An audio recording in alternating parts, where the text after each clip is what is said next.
Hi praise the Lord. હું pastor Umesh from Navsari, Gujarat. આજે સવારના મનનમાં તમારું ધ્યાન પવિત્ર શાસ્ત્ર બાઇબલમાં લઈ જવા માંગુ છું. તિમોથીઓને પહેલો પત્ર પાઉલ લખે છે, એમનો પહેલો અધ્યાય એના 5મી કલમ હું વાંચું છું તમારા માટે.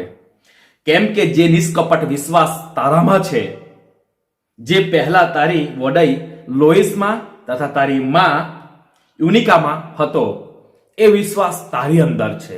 Praise the Lord. પૌલુસ તિમોથીઓને પત્ર લખીને ત્યાં તમને પ્રોત્સાહિત કરે છે, એક ઉત્તેજન આપે છે કે તારી અંદર જે વિશ્વાસ છે એ નિષ્કપટ છે.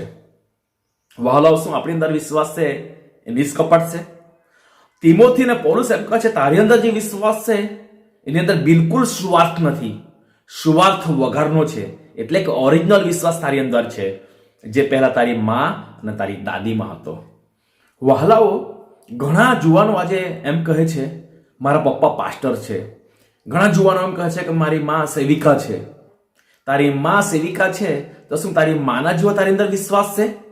તારી માં તો સેવામાં મહેનત કરે છે, તારા પપ્પા સેવામાં મહેનત કરે છે, રાત દિવસ એક કરીને વિશ્વાસ કરીને પ્રભુની પાછળ ચાલે છે, પ્રભુનો પ્રચાર કરે છે, પ્રભુની ગવાહી આપે.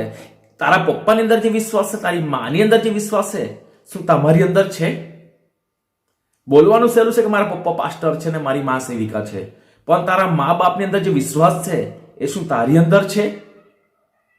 વહાલાઓ, જો ખરેખર તારા પપ્પા પાસ્ટર હોય ને તારી માં જો વિશ્વાસ સેવિકા હોય તો તેના જો વિશ્વાસ તમારી અંદર પણ હોવું જોઈએ. આ જ વિશ્વાસ તિમોથીની અંદર હતો.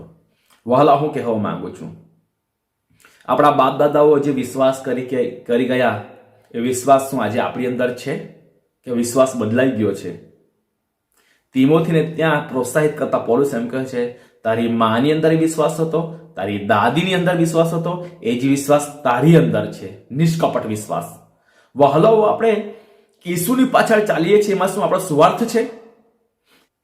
હું આજે કહેવા માંગુ છું, 5 વર્ષથી તમે ચર્ચમાં જાઓ કે 10 વર્ષથી જાઓ, મારું ઘર બની જશે, મારું બાઇક, મારું બેંક બેલેન્સ, મારું ભલું થશે, મારું ખેતર, મારા ઢોરઢાક મારું વધી જશે, એના માટે આપણે ચર્ચમાં જઈએ છીએ.